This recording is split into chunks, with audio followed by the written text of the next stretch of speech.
Hi hello friends, welcome to Vaishnavi kitchen logs. Friends, ನಾವು ಹಿಂದಿನ ವಿಡಿಯೋದಲ್ಲಿ ನಿಮಗೆ ಧರ್ಮಸ್ಥಳ ಹಾಗೂ ಮಂಜೂಷಾ ವಸ್ತು ಸಂಗ್ರಹಾಲಯದ ಬಗ್ಗೆ ಸಂಪೂರ್ಣವಾಗಿ ಮಾಹಿತಿಯನ್ನು ತೋರಿಸಿದ್ದೀನಿ. ಫ್ರೆಂಡ್ಸ್, ಇವಾಗ ನಾವು ಹೊರಟಿದ್ದೀವಿ ಶ್ರೀ ಕುಕ್ಕೆ ಸುಬ್ರಹ್ಮಣ್ಯ ಕ್ಷೇತ್ರಕ್ಕೆ. ಇದು ಕುಮಾರಧಾರಾ ನದಿ ಅಂತಲೇ ಹೇಳ್ಬೋದು. ಕುಮಾರಧಾರಾ ನದಿದು ಒಂದು ಏನಂದರೆ ಒಳ್ಳೆ ಒಂದು ಕತೆ ಅಂತಲೇ ಹೇಳ್ಬೋದು. ಇದಕ್ಕೆ ಹೇಗೆ ಹೆಸರು ಬಂತಂದರೆ, ಶ್ರೀ ಕ್ಷೇತ್ರವು ಕುಮಾರಧಾರಾ ನದಿ ತೀರದಲ್ಲಿದೆ. ಇದು ದುಷ್ಟ ರಾಕ್ಷಸರ ದಮನಕ್ಕಾಗಿ ಜನ್ಮವೆತ್ತಿದ ಕುಮಾರಸ್ವಾಮಿಯು ತಾರಕಾದಿ ಅಸುರರನ್ನು ಯುದ್ಧದಲ್ಲಿ ಸಂಹರಿಸಿ ಸೋದರ ಗಣಪತಿಯ ಜೊತೆ ಕುಮಾರ ಪರ್ವತಕ್ಕೆ ಬಂದಾಗ ದೇವೇಂದ್ರನು ತನ್ನ ಮಗಳಾದ ದೇವಸೇನೆಯನ್ನು ಕುಮಾರಸ್ವಾಮಿಗೆ ಕುಮಾರಧಾರಾ ತೀರ್ಥದ ತಟದಲ್ಲಿ ಮಾರ್ಗಶಿರ ಶುದ್ಧ ಷಷ್ಠಿಯ ದಿನ ವಿವಾಹ ಮಾಡಿಕೊಳ್ತಾನೆ. ಅದಕ್ಕೋಸ್ಕರ ಇದಕ್ಕೆ ಕುಮಾರಧಾರಾ ನದಿ ಅಂತ ಹೆಸರು ಬಂದಿದೆ. ನೋಡಿ ಫ್ರೆಂಡ್ಸ್, ನಾವು ಅದನ್ನು ದಾಟ್ಕೊಂಡು ಮುಂದೆ ಹೋಗ್ತಾ ಇದ್ದೀವಿ. ಇವಾಗ ನಾವು ದೇವಸ್ಥಾನದ ಹತ್ರನೇ ಹೋಗ್ತಾ ಇರೋದು. ಬನ್ನಿ, ಹಾಗಿದ್ರೆ ನೋಡ್ಕೊಂಬರೋಣ. ಮತ್ತು ಇದು ದಕ್ಷಿಣ ಕನ್ನಡ ಜಿಲ್ಲೆಯ ಸುಳ್ಯ ತಾಲೂಕಿನಲ್ಲಿರುವ ಸುಪ್ರಸಿದ್ಧ ದೇವಾಲಯ ಅಂತಲೇ ಹೇಳ್ಬೋದು. ಇಲ್ಲಿ ಈಶ್ವರ ಪುತ್ರ ಷಣ್ಮುಖ ದೇವರನ್ನು ನಾಗರೂಪದಲ್ಲಿ ಸುಬ್ರಹ್ಮಣ್ಯ ಎಂಬ ಹೆಸರಿನಲ್ಲಿ ಆರಾಧಿಸಲಾಗುತ್ತದೆ. ನಾಗಾರಾಧನೆ ಇಲ್ಲಿ ಅತ್ಯಂತ ಮಹತ್ವವನ್ನು ಪಡೆದುಕೊಂಡಿದೆ ಅಂತಲೇ ಹೇಳ್ಬೋದು. ಮತ್ತು ದೇವಸ್ಥಾನದ ಬಗ್ಗೆ ಹೇಳಬೇಕು ಅಂತ ಹೇಳಿದರೆ ಹಾಗೆ ನೋಡ್ತಾ ಹೋಗೋಣ. ಫ್ರೆಂಡ್ಸ್, ಇಲ್ಲೂ ಕೂಡ ನಮಗೆ ಏನಂದರೆ ತುಂಬ ಹಲವಾರು ನಮ್ಗೆ ಉಳ್ಕೊಳ್ಳೋಕ್ಕೆ ರೂಮ್ಸ್ ಸಿಗ್ತವೆ, ಕಡಿಮೆ ಬೆಲೆಗೆ ಸಿಗ್ತವೆ. ದೇವಸ್ಥಾನದ ವತಿಯಿಂದನೇ ರೂಮ್ಸ್ಗಳು ಸಿಗ್ತವೆ. ನಾವು ಆರಾಮಾಗಿ ಇಲ್ಲೂ ಕೂಡ ಬುಕ್ ಮಾಡಿಕೊಂಡು ನಾವು ದೇವರ ದರ್ಶನಕ್ಕೆ ಹೋಗ್ಬೋದು. ನೋಡಿ, ಇಲ್ಲೆಲ್ಲ ಕಾಣ್ತಾ ಇದ್ದಾವೆ. ಮತ್ತು ನೋಡಿ, ಇಲ್ಲಿ ಬೋರ್ಡೆಲ್ಲ ಹಾಕಿದ್ದಾರೆ, ಕುಕ್ಕೆ ಶ್ರೀ ಸುಬ್ರಹ್ಮಣ್ಯ ದೇವಸ್ಥಾನಕ್ಕೆ ಹೋಗೋ ರೂಟ್ ಅಂತ ಹೇಳಿ. ಇಲ್ಲಿಯ ದೇವಸ್ಥಾನವು ಊರಿನ ಮಧ್ಯದಲ್ಲಿರುತ್ತದೆ. ನದಿ, ಕಾಡು, ಪರ್ವತಗಳ ನಡುವೆ ಇರುತ್ತದೆ ಅಂತಲೇ ಹೇಳ್ಬೋದು. ನೋಡಿ ಎಷ್ಟು ಚೆನ್ನಾಗಿ ಕಾಣಿಸುತ್ತೆ ಅಂದರೆ ತುಂಬ ಚೆನ್ನಾಗಿ ಅನಿಸುತ್ತೆ. ಪ್ರಕೃತಿಯ ಮಧ್ಯೆ ಇರೋದ್ರಿಂದ ಅದು ನೋಡೋಕ್ಕೆ ಎರಡು ಕಣ್ಣು ಸಾಲಂಗಿಲ್ಲ, ಅಷ್ಟೊಂದು ಚೆನ್ನಾಗಿ ಅನಿಸುತ್ತೆ. ಮುಖ್ಯ ದ್ವಾರವು ಪೂರ್ವಾಭಿಮುಖವಾಗಿರುತ್ತದೆ. ಭಕ್ತಾದಿಗಳು ಮುಖ್ಯ ಗೋಪುರವಿರುವ ಪಶ್ಚಿಮ ಬಾಗಿಲಿನಿಂದ ಪ್ರವೇಶಿಸಿ ಒಳಗಡೆ ಎಲ್ಲ ಸುತ್ತಿ ಆಮೇಲೆ ದೇವರ ದರ್ಶನವನ್ನು ಮಾಡಬೇಕಾಗಿದೆ. ಮತ್ತು ಭಕ್ತಾದಿಗಳು ಒಳ ಸುತ್ತನ್ನು ಪ್ರವೇಶಿಸುವಾಗ ತಮ್ಮ ಶರ್ಟ್ ಮತ್ತು ಬನಿಯನ್ಗಳನ್ನು ತೆಗೆದು ಹೋಗಬೇಕಾಗುತ್ತೆ. ಮತ್ತು ಮಹಿಳೆಯರು ಸೀರೆ ಅಥವಾ ಏನಂದರೆ ಚೂಡಿದಾರ ಈ ಥರ ಡ್ರೆಸ್ಸನ್ನು ಹಾಕ್ಕೊಂಡು ದರ್ಶನಕ್ಕೆ ಹೋಗಬೇಕಾಗಿದೆ. ಕುಕ್ಕೆ ಸುಬ್ರಹ್ಮಣ್ಯ ನಾಗಗಳ ವಾಸಸ್ಥಾನವಾಗಿದೆ ಅಂತಲೇ ಹೇಳ್ಬೋದು. ಇಲ್ಲಿ ಶ್ರೀ ಸುಬ್ರಹ್ಮಣ್ಯನಿಗೆ ಸಲ್ಲಿಸಿದ ಪೂಜೆಯು ಸರ್ಪರಾಜನಾದ ವಾಸುಕಿಗೆ ಸಲ್ಲುತ್ತದೆ. ಹಾಗಾಗಿ ಈ ಸ್ಥಳವು ಎಲ್ಲ ತರಹದ ನಾಗದೋಷಗಳ ಪರಿಹಾರ ಸ್ಥಳವಾಗಿದೆ ಅಂತಲೇ ಹೇಳ್ಬೋದು. ದೇಶದ ಮೂಲೆ ಮೂಲೆಗಳಿಂದ ಜನರುಗಳು ಬಂದು ಇಲ್ಲಿ ಪೂಜೆಗಳನ್ನು ಸಲ್ಲಿಸ್ತಾರೆ. ಅಂದರೆ ಸರ್ಪ ಸಂಸ್ಕಾರ ಆಗಿರ್ಬೋದು, ನಾಗ ಪ್ರತಿಷ್ಠೆ ಆಗಿರ್ಬೋದು, ಆಶ್ಲೇಷ ಬಲಿ ಪೂಜೆ ಆಗಿರ್ಬೋದು, ಹೀಗೆ ಹಲವಾರು ಪೂಜೆಗಳನ್ನು ಇಲ್ಲಿ ಭಕ್ತರು ಸಲ್ಲಿಸ್ತಾರೆ. ಈ ಥರ ಪೂಜೆ ಮಾಡೋದ್ರಿಂದ ಎಲ್ಲ ದೋಷಗಳು ನಿವಾರಣೆ ಆಗುತ್ತೆ ಅಂತಲೇ ಹೇಳ್ಬೋದು. ಹಾಗೆ ಭಕ್ತಾದಿಗಳ ನಂಬಿಕೆ ಅಂತಲೇ ಹೇಳ್ಬೋದು. ಮದುವೆ ಆಗದೆ ಇರೋರು, ಮಕ್ಕಳಾಗದೆ ಇರೋರು ಈ ಥರ ಏನಾದರೂ ಹೇಳಿದರೆ ಸರ್ಪ ಸಂಸ್ಕಾರ ಆಗಿರ್ಬೋದು, ಆಶ್ಲೇಷ ಬಲಿ ಪೂಜೆ ಆಗಿರ್ಬೋದು, ನಾಗ ಪ್ರತಿಷ್ಠೆ ಆಗಿರ್ಬೋದು, ಈ ಪೂಜೆಗಳನ್ನು ಮಾಡಿಸೋದ್ರಿಂದ ಎಲ್ಲ ನಮ್ಮ ದೋಷಗಳು ಪರಿಹಾರ ಆಗುತ್ತೆ ಅಂತ ಹೇಳಿ ಇಲ್ಲಿ ಬಂದವರು ಭಕ್ತಾದಿಗಳು ಪೂಜೆ ಮಾಡಿಸೋದಿದ್ರೆ ಇಲ್ಲಿ ಮಾಡಿಸ್ತಾರೆ. ನೋಡಿ, ಇಲ್ಲಿ ಮುಂದ್ಗಡೆನೇ ರಥ ಇದೆ. ಮತ್ತು ಈ ಕಡೆ ಹೋಗಿ ರೈಟ್ ಸೈಡ್ ಸ್ಟ್ರೇಟ್ ಹೋದರೆ ಆದಿಶೇಷ ಅಂದರೆ ಆದಿಶೇಷ ನಾಗ ದೇವಸ್ಥಾನ ಕೂಡ ಇದೆ. ಮತ್ತು ಒಳಗಡೆ ನಾವು ದೇವಸ್ಥಾನಕ್ಕೆ ಹೋದಾಗ ಒಳಗಡೆಯಿಂದನೂ ಕೂಡ ರೋಡ್ ಇದೆ, ಅಲ್ಲಿಂದನೂ ನಾವು ಹೋಗ್ಬೋದು. ನಿಮಗೆಲ್ಲ ಹಾಗೆ ತೋರಿಸ್ತಾ ಹೋಗ್ತೀನಿ. ಅದೇ ಒಳಗಡೆ ಹೋದಾಗ ದೇವರ ದರ್ಶನಕ್ಕೆ ಹೋದಾಗ ಅಲ್ಲಿ ವಿಡಿಯೋ ಅಲಾವ್ ಇರೋದಿಲ್ಲ. ಅದಕ್ಕೋಸ್ಕರ ನಾನಲ್ಲಿ ವಿಡಿಯೋ ಮಾಡಿಲ್ಲ. ನೀವು ಖಂಡಿತವಾಗ್ಲೂ ಈ ಕಡೆ ಬಂದರೆ ಆಲ್ಮೋಸ್ಟ್ ಎಲ್ಲರೂ ನೋಡೇ ಇರ್ತೀರಾ. ಈ ಕಡೆ ಬಂದರೆ ನಿಜವಾಗ್ಲೂ ಕುಕ್ಕೆ ಸುಬ್ರಹ್ಮಣ್ಯಕ್ಕೆ ಬಂದು ಒಂದು ಸರಿ ದರ್ಶನ ತಗೊಂಡು ಹೋಗಿ ಅಂತ ಹೇಳೋಕ್ಕೆ ಇಷ್ಟಪಡ್ತೀನಿ. ನೋಡಿ, ಮೇನ್ ಇದು ದೇವರ ಟೆಂಪಲ್ಗೆ ಹೋಗುವ ಮೇನ್ ಒಂದು ಬಾಗಿಲು ಅಂತಲೇ ಹೇಳ್ಬೋದು. ಇಲ್ಲಿ ಈ ಕಡೆ ಸೇವಾ ಕಚೇರಿ ಇದೆ. ನಾವೇನಾದರೂ ಸೇವೆ ಸಲ್ಲಿಸೋದ್ರ ಬಗ್ಗೆ ಕೇಳೋದಿದ್ರೆ ಕೇಳ್ಬೋದು, ಏನಾದರೂ ಬರ್ಸೋದಿದ್ರು ಕೂಡ ಬರೆಸ್ಬೋದು. ಈ ಕಡೆನೂ ಕೂಡ ಇದೆ. ನೋಡಿ, ನೀವು ಪ್ರಸಾದ ಎಲ್ಲ ತೊಗೊಳ್ಳೋದಿದ್ರೆ ಒಳಗಡೆನೇ ಇದೆ, ಅಲ್ಲೇ ಹೋಗಿ ನೀವು ಪ್ರಸಾದವನ್ನು ತೊಗೊಳ್ಬಹುದು. ನೋಡಿ, ಇಲ್ಲೆಲ್ಲ ರೂಮ್ಸ್ಗಳು ಅವೈಲೇಬಲ್ ಇದೆ. ಆರಾಮಾಗಿ ನಾವು ರೂಮ್ಸ್ ಬುಕ್ ಮಾಡೋದಿದ್ರೆ ಇಲ್ಲೇ ಬಂದು ಮಾಡ್ಬೋದು, ಅಥವಾ ನೀವು ಆನ್ಲೈನಲ್ಲಿ ಮಾಡೋದಿದ್ರೂ ಕೂಡ ಅಲ್ಲೂ ಕೂಡ ಮಾಡ್ಬೋದು. ಇವಾಗ ಒಳಗಡೆ ಹೋಗೋಣ ಬನ್ನಿ. ನಾವು ಬೆಳಗ್ಗೆ ಟೈಮಿಗೆ ಬಂದಿರೋದ್ರಿಂದ ರಶ್ ಅನ್ನೋದೇ ಇರಲಿಲ್ಲ ಫ್ರೆಂಡ್ಸ್. ನಾವು ಸುಮಾರು ಒಂದು 8:30 ಗಂಟೆಗೆ ಬಂದಿದ್ವಿ ಬೆಳಗ್ಗೆ. ಹಾಗಾಗಿ ಸ್ವಲ್ಪನೂ ರಶ್ ಇರಲಿಲ್ಲ. ಡೈರೆಕ್ಟಾಗಿ ಯಾವ ಕ್ಯೂನು ನಾವು ಹೋಗಿಲ್ಲ, ಕ್ಯೂ ಇರಲೇ ಇಲ್ಲ.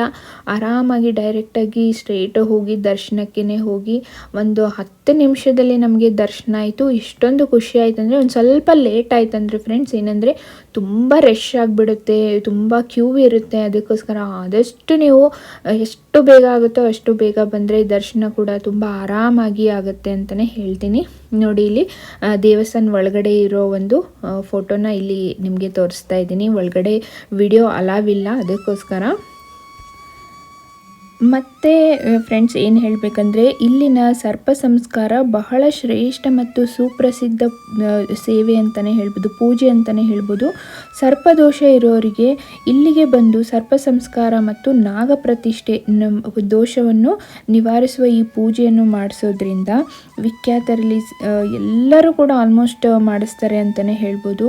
ಅಂದರೆ ದೋಷ ಇರೋರು ಇಲ್ಲಿಗೆ ಭೇಟಿ ನೀಡಿ, ಮತ್ತು ಇಲ್ಲಿ ಸಮೀಪದ ಆದಿ ಸುಬ್ರಹ್ಮಣ್ಯ ಸ್ವಾಮಿಯ ದೇವಾಲಯ ಮತ್ತು ಕುಮಾರಧಾರ ನದಿಯನ್ನು ಸಂದರ್ಶಿಸಲು ಮರಿಬೇಡಿ. ಅಂದರೆ ಅಲ್ಲಿಗೆ ಹೋಗಲು ಮರಿಬೇಡಿ. ತುಂಬ ಅಂದರೆ ತುಂಬ ಏನಂದರೆ ಪವರ್ಫುಲ್ ಆಗಿರೋ ಒಂದು ಪ್ಲೇಸ್ ಅಂತಲೇ ಹೇಳ್ಬೋದು. ನಿಮಗೆ ಅದನ್ನು ಕೂಡ ತೋರಿಸ್ತೀನಿ ನಾನಿವಾಗ.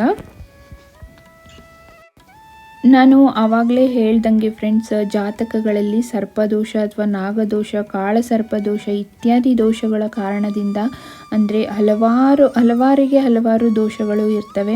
ಅಂದರೆ ಅನಾರೋಗ್ಯ ಆಗಿರ್ಬೋದು, ಅಥವಾ ಮದುವೆ ಆಗದೇ ಇರೋದಾಗಿರ್ಬೋದು, ಅಥವಾ ಮಕ್ಕಳಾಗದೇ ಇರೋದಾಗಿರ್ಬೋದು, ಅಥವಾ ಏನಂದರೆ ಉದ್ಯೋಗದಲ್ಲಿ ಅಸಮಾಧಾನ, ಈ ಥರ ತೊಂದರೆಗಳಿರ್ತವೆ. ಜಾತಕ ನೋಡಿ ಈ ಥರ ದೋಷ ಇದೆ ಅಂತ ಹೇಳಿದರೆ, ಏನಂದರೆ ಪ್ರಪಂಚದ ಹಲವಾರು ಕಡೆಯಿಂದ ಜನರು ಬಂದು ಇಲ್ಲಿ ಪೂಜೆಗಳನ್ನು ಮಾಡಿಸ್ತಾರೆ. ಇದನ್ನು ಮಾಡಿಸಿದರೆ ಖಂಡಿತವಾಗ್ಲೂ ಪರಿಹಾರ ಆಗುತ್ತೆ ಅಂತಲೇ ಒಂದು ನಂಬಿಕೆ.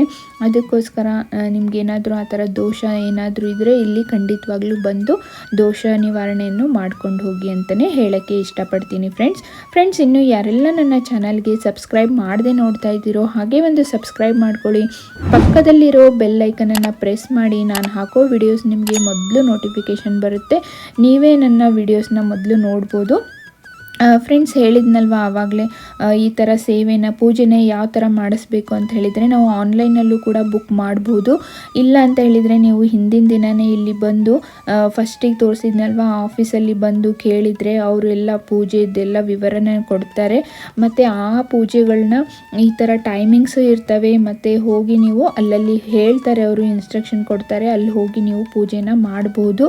ಮತ್ತು ಪೂಜೆ ಮಾಡುವಾಗ ಯಾವುದೇ ಥರದ ಹೊರಗಡೆ ಇದ್ದು ಏನಂದರೆ ಫುಡ್ಡನ್ನು ತಗೊಳ್ಬಾರ್ದು. ಅವರೆಲ್ಲ ನಿಮಗೆ ಇನ್ಸ್ಟ್ರಕ್ಷನ್ ಕೊಡ್ತಾರೆ ಫ್ರೆಂಡ್ಸ್. ಆ ಥರ ನೀವು ಮಾಡಿದರೆ ಆಯಿತು. ಫ್ರೆಂಡ್ಸ್, ಇವಾಗ ನಾವು ಏನಂದರೆ ದರ್ಶನ ಮುಗೀತು ಆಲ್ಮೋಸ್ಟ್. ಅದೇ ಹೇಳಿದ್ನಲ್ವ 10 ನಿಮಿಷದಲ್ಲಿ ನಮಗೆ ದರ್ಶನ ಆಯಿತು, ಸುಬ್ರಹ್ಮಣ್ಯನ ದರ್ಶನ ಆಯಿತು. ಇವಾಗಲೇ ನಾನು ಒಳಗಡೆಯಿಂದ ಆದಿ ಸುಬ್ರಹ್ಮಣ್ಯ ಅಂದರೆ ಅಲ್ಲಿ ಹೋಗ್ತಾ ಇದ್ದೀವಿ. ಇದೇ ರೋಡು ನೋಡಿ. ನೀವು ಆ ಕಡೆಯಿಂದ ನಾನು ಆವಾಗಲೇ ಫಸ್ಟಿಗೆ ರೋಡ್ ತೋರಿಸಿದ್ವಲ್ಲ, ತೇರು ರಥ ಇದೆ ಅಲ್ವ ಫ್ರೆಂಡ್ಸ್, ಅದ್ರ ಪಕ್ಕದ ರೋಡಿಂದನೂ ಕೂಡ ನಾವು ಈ ಕಡೆ ಬರಬಹುದು. ನಾವು ಇಲ್ಲಿ ದೇವಸ್ಥಾನದ ಒಳಗಡೆಯಿಂದನೇ ಹೋಗ್ತಾ ಇದ್ದೀವಿ. ನೋಡಿ, ಈ ಥರ ಸ್ಟ್ರೈಟಾಗಿ ಹೋದರೆ ನಮಗೆ ಆದಿ ಸುಬ್ರಹ್ಮಣ್ಯ ದೇವಸ್ಥಾನ ಸಿಗುತ್ತೆ. ಅದನ್ನು ಕೂಡ ನೋಡ್ಕೊಂಬರೋಣ ಬನ್ನಿ.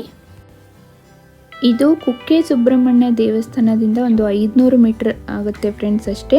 ಕುಕ್ಕೆ ಸುಬ್ರಹ್ಮಣ್ಯ ದೇವರ ಸನ್ನಿಧಿಗೆ ಹೋದವರು ಖಂಡಿತವಾಗ್ಲಿಯೂ ಆದಿ ಸುಬ್ರಹ್ಮಣ್ಯನ ದರ್ಶನವನ್ನು ಮಾಡಲೇಬೇಕು, ಹೋಗುತ್ತಾರೆ ಅಂತ ಹೇಳಕ್ಕೆ ಇಷ್ಟಪಡ್ತೀನಿ. ಯಾಕೆ ಅಂತ ಅಂದರೆ ಏನಂದರೆ ಫ್ರೆಂಡ್ಸ್, ಸರ್ಪದೋಷ, ಬೇಗ ಮದುವೆ ಆಗದಿದ್ದರೆ, ಮಕ್ಕಳು ಆಗದಿದ್ದರೆ, ಮತ್ತು ಏನಂದರೆ ಹರಕೆ ಕಟ್ಕೊಂಡಿರ್ತಾರಲ್ವ, ಹರಕೆ ಕಟ್ಕೊಳ್ಳೋದು ಇದೇ ದೇವಸ್ಥಾನದಲ್ಲಿ. ಮತ್ತು ಅಲ್ಲಿಗೆ ಹೋಗಿ ಪೂಜೆ ಮಾಡಿಸಿದ್ರೆ ಎಲ್ಲ ಕಷ್ಟಗಳು ನಿವಾರಣೆ ಆಗುತ್ತೆ ಅನ್ನೋ ಒಂದು ನಂಬಿಕೆ. ಮತ್ತು ನಾಗಾರಾಧನೆಯು ಶ್ರೇಷ್ಠವಾದ ಪ್ರದೇಶಗಳಲ್ಲಿ ಕುಕ್ಕೆ ಸುಬ್ರಹ್ಮಣ್ಯ ದೇವಸ್ಥಾನವು ಒಂದು ಅಂತ ಹೇಳ್ಬೋದು. ಇಲ್ಲಿ ಸುಬ್ರಹ್ಮಣ್ಯ ದೇವರು ಸರ್ಪಗಳ ರಾಜ ವಾಸುಕಿ ಮತ್ತು ಆದಿಶೇಷನ ಜೊತೆ ನೆಲೆ ನಿಂತಿದ್ದಾನೆ ಅಂತಲೂ ಕೂಡ ಹೇಳಲಾಗುತ್ತದೆ. ಕುಕ್ಕೆಯಲ್ಲಿ ಸುಬ್ರಹ್ಮಣ್ಯನ ದರ್ಶನ ಮಾಡಿದವರು ತಪ್ಪದೇ ಇಲ್ಲಿಗೆ ಬಂದು ದರ್ಶನ ಮಾಡಲೇಬೇಕು. ಅಂದರೆ ಆದಿ ಸುಬ್ರಹ್ಮಣ್ಯನ ದರ್ಶನ ಮಾಡಬೇಕು. ಅಲ್ಲಿ ವಲ್ಮಿಕ ರೂಪದಲ್ಲಿ ಅಂದರೆ ಹುತ್ತದ ರೂಪದಲ್ಲಿ ದೇವರ ದರ್ಶನ ಮಾಡಿ ಅಲ್ಲಿಯ ಪ್ರಸಾದವನ್ನು ಸ್ವೀಕರಿಸಬೇಕು ಅಂತಲೂ ಹೇಳಲಾಗುತ್ತದೆ. ಸುಬ್ರಹ್ಮಣ್ಯದಲ್ಲಿ ನಾಗರೂಪದಲ್ಲಿ ಸುಬ್ರಹ್ಮಣ್ಯನ ಆರಾಧನೆ ನಡೆಯುತ್ತದೆ ಮತ್ತು ನಾಗ ಸಂಕುಲವೇ ಇಲ್ಲಿ ಹರಿದಾಡುತ್ತಿದೆ ಅಂತಲೂ ಕೂಡ ನಂಬಿಕೆ ಇದೆ. ಅದಕ್ಕೋಸ್ಕರ ಇಲ್ಲಿ ನೀವು ಬಂದು ಪೂಜೆ ಮಾಡಿಕೊಂಡು ಹೋಗಬೇಕು. ಇಲ್ಲಿಗೂ ಕೂಡ ಬಂದು ದರ್ಶನ ಮಾಡಿಕೊಂಡು ಹೋಗಬೇಕಂತಲೇ ಹೇಳ್ತೀನಿ. ಮತ್ತು ಇನ್ನು ಏನು ಹೇಳಬೇಕಂದ್ರೆ ಫ್ರೆಂಡ್ಸ್, ನೋಡಿ ಇಲ್ಲಿ ಹಲವಾರು ಏನಂದರೆ ಅಂಗಡಿಗಳು ಇದ್ದಾವೆ. ಇಲ್ಲಿ ಏನಾದರೂ ನೀವು ಹರಕೆ ಕಟ್ಕೊಂಡಿದ್ರೆ ನೀವು ಇಲ್ಲೇ ಮಾಡಬೇಕು. ಇದೇ ಆದಿ ಸುಬ್ರಹ್ಮಣ್ಯದಲ್ಲೇ ಹರಕೆಗಳನ್ನು ಮಾಡಬೇಕು ಅಂತಲೇ ಹೇಳ್ತಾರೆ. ಅದಕ್ಕೆ ಬೇಕಾಗಿರುವಂತಹ ಏನಂದರೆ ಪೂಜೆ ಸಾಮಾನುಗಳು ನಿಮಗೆ ಇಲ್ಲೇ ಸಿಗ್ತವೆ, ಇಲ್ಲೇ ತೊಗೊಂಡು ಹೋಗ್ಬೋದು. ಅಂದರೆ ಕೆಲವರು ಏನಂದರೆ ಬೆಳ್ಳಿಯ ನಾಗಪ್ಪ ಕೊಡ್ತೀನಿ ಅಂತ ಬೇಡ್ಕೊಂಡಿರ್ತಾರೆ. ಈ ಥರ ಏನಾದರೂ ಹರಕೆಗಳನ್ನ ಕಟ್ಕೊಂಡಿದ್ರೆ ಇದೇ ಆದಿ ಸುಬ್ರಹ್ಮಣ್ಯದಲ್ಲಿ ಅಂತಲೇ ಹೇಳಲಾಗುತ್ತದೆ. ಮತ್ತು ಮಂಗಳವಾರ ಸುಬ್ರಹ್ಮಣ್ಯನ ದೇವರ ದಿನ ಆಗಿರೋದ್ರಿಂದ ಸುಬ್ರಹ್ಮಣ್ಯ ದೇವರ ಪೂಜೆ ಮಾಡಿದರೆ, ಅಂದರೆ ಮಂಗಳವಾರ ದೇವರ ಪೂಜೆ ಮಾಡಿದರೆ ಇನ್ನೂ ಒಳ್ಳೆಯದು ಅಂತಲೇ ಹೇಳಲಾಗುತ್ತದೆ. ಅಲ್ಲದೆ ನಾಗರ ಪಂಚಮಿ ಆದ ಕಾರಣ ಭಕ್ತರ ದಂಡೇ ಇಲ್ಲಿಗೆ ಹರಿದು ಬರುತ್ತದೆ ಅಂತಲೂ ಕೂಡ ಹೇಳ್ಬೋದು. ತುಂಬ ಅಂದರೆ ತುಂಬ ರಶ್ ಇರುತ್ತೆ. ಮಂಗಳವಾರನೂ ಕೂಡ ತುಂಬ ರಶ್ ಇರುತ್ತೆ. ಇಲ್ಲಿ ಸ್ವತಃ ಸುಬ್ರಹ್ಮಣ್ಯ ದೇವರು ಸರ್ಪಗಳ ರಾಜ ವಾಸುಕಿ ಮತ್ತು ಆದಿಶೇಷನ ಜೊತೆ ನೆಲೆ ನಿಂತಿದ್ದಾನೆ ಅಂತಲೇ ಹೇಳಲಾಗುತ್ತದೆ. ಇಲ್ಲಿನೂ ಕೂಡ ನೋಡಿ ಫ್ರೆಂಡ್ಸ್, ರೂಮ್ಸ್ ಎಲ್ಲ ಇದ್ದಾವೆ. ನಾವು ಆರಾಮಾಗಿ ರೂಮ್ಸ್ಗಳು ಸಿಗುತ್ತೆ ಇಲ್ಲಿನೂ ಕೂಡ ಬಂದರೆ. ಹಾಗೆ ಮುಂದೆ ಹೋಗೋಣ ಬನ್ನಿ. ಹಾಗೆ ಸ್ಟ್ರೇಟಾಗಿ ಹೋಗಬೇಕು. ಆ ದೇವಸ್ಥಾನದಿಂದ ಒಂದು 10 ಕಿಲೋಮೀಟ್ರ್ ಇದೆ ಅನಿಸುತ್ತೆ ಫ್ರೆಂಡ್ಸ್ ಇಲ್ಲಿಗೆ.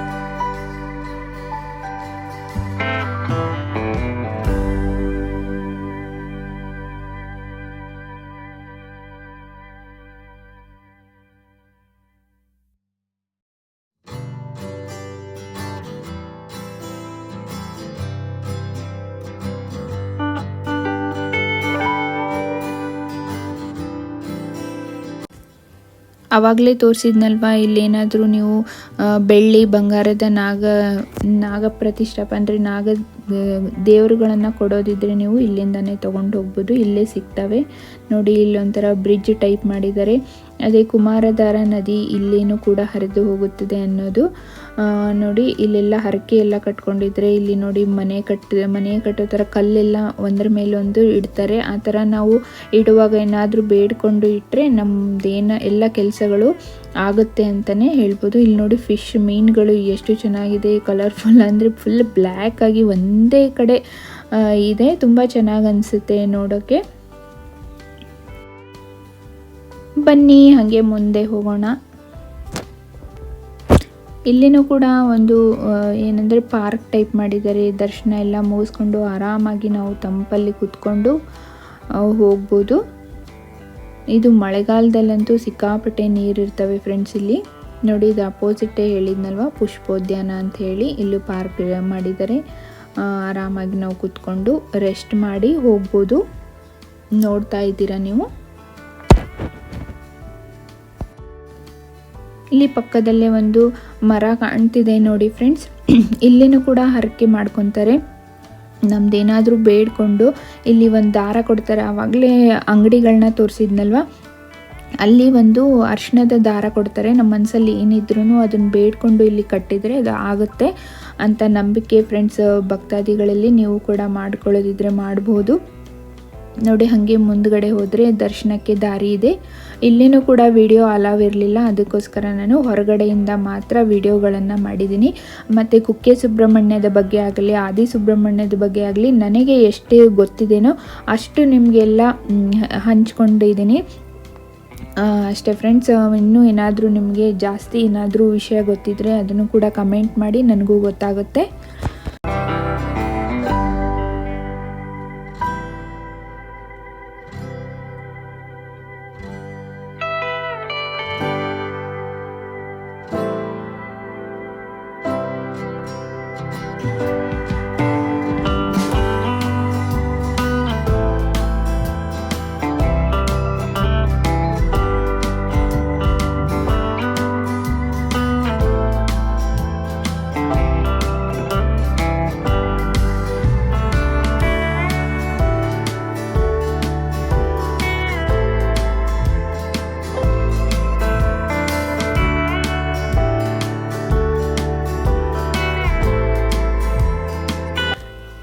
ಇದೇ ದೇವರ ದರ್ಶನಕ್ಕೆ ದಾರಿ. ದರ್ಶನ ಮಾಡಿಕೊಂಡು ಮತ್ತೆ ಬರ್ತೀವಿ. ಇವಾಗ ದರ್ಶನ ಮಾಡಿಕೊಂಡು ಹೊರಗಡೆ ಬಂದ್ವಿ ಫ್ರೆಂಡ್ಸ್. ಆವಾಗಲೇ ಬಂದಿರೋ ರೋಡೇ ಇದು, ನಿಮಗೆ ಆರಾಮಾಗಿ ತೋರಿಸ್ತಾ ಇದ್ದೀನಿ ನೋಡಿ. ನೀವು ಕೂಡ ಈ ಕಡೆ ಬಂದಿಲ್ಲ ಅಂದರೆ ಬಂದು ಒಂದ್ಸರಿ ದರ್ಶನ ಮಾಡ್ಕೊಂಡು ಹೋಗಿ ಅನ್ನೋಕ್ಕೆ ಇಷ್ಟಪಡ್ತೀನಿ. ಮತ್ತು ಆದಿ ಸುಬ್ರಹ್ಮಣ್ಯದ ಬಗ್ಗೆ ಆಲ್ಮೋಸ್ಟ್ ತುಂಬ ಜನರಿಗೆ ಗೊತ್ತಿಲ್ಲ ಅಂದ್ಕೊತೀನಿ. ನಿಜವಾಗ್ಲೂ ಈ ಕಡೆ ಬಂದರೆ ಆದಿ ಸುಬ್ರಹ್ಮಣ್ಯಕ್ಕೂ ಬಂದೇ ಹೋಗಬೇಕು. ಮತ್ತು ಹೊರಗಡೆ ಬಂದರೆ ನೋಡ್ರಿ, ಮಕ್ಕಳಿಗೆಲ್ಲ ಆಟಿಕೆಗಳು ಎಲ್ಲೋದ್ರೂ ಇದ್ದೇ ಇರ್ತಾವಲ್ವ. ಇಲ್ಲಿನೂ ಕೂಡ ತುಂಬ ಅಂದರೆ ತುಂಬ ಅಂಗಡಿಗಳು ಇದ್ದಾವೆ, ಶಾಪ್ಸ್ಗಳು. ಆರಾಮಾಗಿ ನಾವು ಏನಾದರೂ ತೊಗೊಳ್ಬಹುದು. ಓಕೆ, ಅಲ್ಲಿಂದ ನಾವು ಕಟೀಲು ದುರ್ಗಾ ಪರಮೇಶ್ವರಿಗೆ ಹೋಗ್ತಾ ಇದ್ವಿ. ಆ ರೋಡಲ್ಲಿ ನೋಡಿ, ಇಲ್ಲಿ ಮಟ್ಕೆ ಸೋಡಾ ಮತ್ತು ಪುಲ್ಜಾರ್ ಸೋಡಾನು ಇದು. ಖಂಡಿತವಾಗ್ಲೂ ಮಿಸ್ ಮಾಡ್ಕೋಬೇಡಿ, ತುಂಬ ಅಂದರೆ ತುಂಬ ಟೇಸ್ಟಿಯಾಗಿರುತ್ತೆ. ನಾವು ಕೂಡ ಇಲ್ಲಿ ಟ್ರೈ ಮಾಡಿದ್ವಿ ಫ್ರೆಂಡ್ಸ್. ತುಂಬ ಅಂದರೆ ತುಂಬ ಚೆನ್ನಾಗಿತ್ತು. ನಮ್ಮ ಊರುಗಳಲ್ಲೆಲ್ಲ ಆ ಥರ ಇಲ್ಲ ಫ್ರೆಂಡ್ಸ್, ನಿಜವಾಗ್ಲೂ ಟೇಸ್ಟು ಡಿಫ್ರೆಂಟಾಗಿ ಟೇಸ್ಟಿಯಾಗಿತ್ತು. ಪುಲ್ಜಾರ್ ಸೋಡಾ ಇಲ್ಲಿ ಇರಲಿಲ್ಲ, ಅದನ್ನು ಟ್ರೈ ಮಾಡಬೇಕಂತ ನಾವು ಅಂದ್ಕೊಂಡಿದ್ವಿ. ನಾವು ಹಾಗಾಗಿ ಅದು ಸಿಗಲಿಲ್ಲ ನಮಗೆ. ನೀವು ಖಂಡಿತವಾಗ್ಲೂ ಟ್ರೈ ಮಾಡಲೇಬೇಕು, ತುಂಬ ಟೇಸ್ಟಿಯಾಗಿರುತ್ತೆ. ನಾವು ಇಲ್ಲಿಂದ ಇವಾಗ ಕಟೀಲು ದುರ್ಗಾ ಪರಮೇಶ್ವರಿಗೆ ಹೋಗ್ತಾ ಇದ್ದೀವಿ. ನೆಕ್ಸ್ಟ್ ವಿಡಿಯೋದಲ್ಲಿ ನಿಜವಾಗ್ಲೂ ಮಿಸ್ ಮಾಡಲೇಬೇಡಿ ಅಂತ ಹೇಳ್ತಾ ನಾನು ಈ ವಿಡಿಯೋನ ಇಲ್ಲಿಗೆ ಎಂಡ್ ಮಾಡ್ತಾ ಇದ್ದೀನಿ, ಮಟ್ಕೆ ಸೋಡಾ ಕುಡಿಯೋದ್ರ ಮೂಲಕ. ಮತ್ತು ಇನ್ನೂ ಯಾರೆಲ್ಲ ನನ್ನ ಚಾನಲ್ಗೆ ಸಬ್ಸ್ಕ್ರೈಬ್ ಮಾಡದೆ ನೋಡ್ತಾ ಇದ್ದೀರೋ ಹಾಗೆ ಒಂದು ಸಬ್ಸ್ಕ್ರೈಬ್ ಮಾಡ್ಕೊಳ್ಳಿ, ಬೆಲ್ ಐಕನನ್ನು ಪ್ರೆಸ್ ಮಾಡಿ. ನಾನು ಹಾಕೋ ವಿಡಿಯೋಸ್ ನಿಮಗೆ ಮೊದಲು ನೋಟಿಫಿಕೇಷನ್ ಬರುತ್ತೆ. ನೆಕ್ಸ್ಟ್ ಒಂದು ಇಂಟ್ರೆಸ್ಟಿಂಗ್ ರೆಸಿಪಿ ಅಥವಾ ವಿಡಿಯೋದೊಂದಿಗೆ ಮತ್ತೆ ಸಿಗ್ತೀನಿ ಫ್ರೆಂಡ್ಸ್. ಅಲ್ಲಿವರೆಗೂ ಥ್ಯಾಂಕ್ ಯು ಫಾರ್ ವಾಚಿಂಗ್.